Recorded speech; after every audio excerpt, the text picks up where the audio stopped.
Studies have shown that parent participation improves student investment in school, academic achievement, behavioral outcomes, and social skills. But what about the kids whose parents aren't allowed in the school at all? The literature that exists about students with incarcerated parents is deficit-based.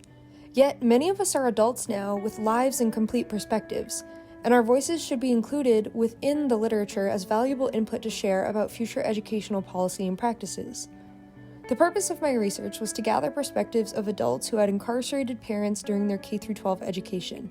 My primary research questions were, what are the perspectives of children with parents with criminal records on their parents' participation in their schooling, and how might engagement from a parent been different in the absence of CORI checks?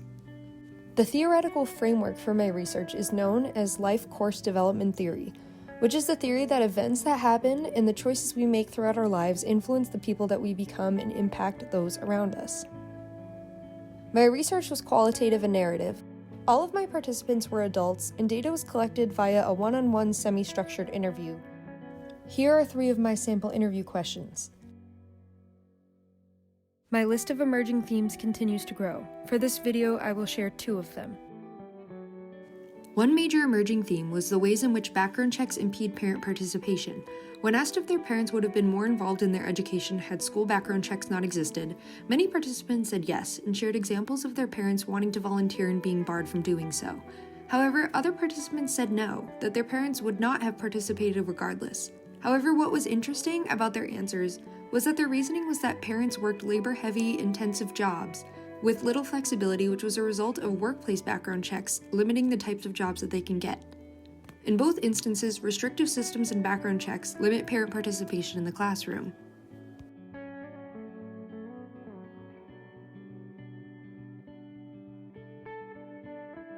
Another emerging theme is the role that school had in participants' lives. Participants described school as an escape or distraction for them and identified their school activities as one of few things within their control. All participants self-identified as perfectionists, all were high-achieving, and most reported performance anxiety.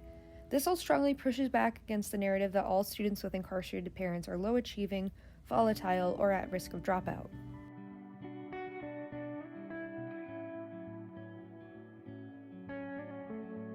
Here are my recommendations for practitioners, which include finding ways to support students without pathologizing them and finding ways to engage and honor parents, which are inclusive of parents with records.